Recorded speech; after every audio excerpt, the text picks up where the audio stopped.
নীরেন্দ্রনাথ চক্রবর্তী। লালপাতের নিষেধ ছিল না, তবুও ঝড়ের বেগে ধাবমান কলকাতা অতর্কিতে থেমে গেল। ভয়ঙ্করভাবে তার সামনে নিয়ে দাঁড়িয়ে রইল ট্যাক্সি ও প্রাইভেট টেম্পো, বাঘময় কাটাবার বেকার।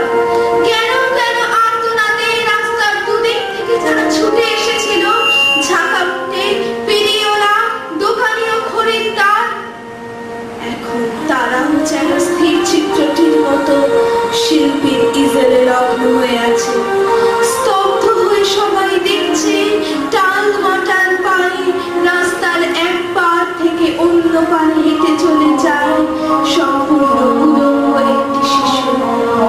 খানিক আগে বৃষ্টি হয়ে গেছে চৌরঙ্গি পাড়ায়, এখন রোদ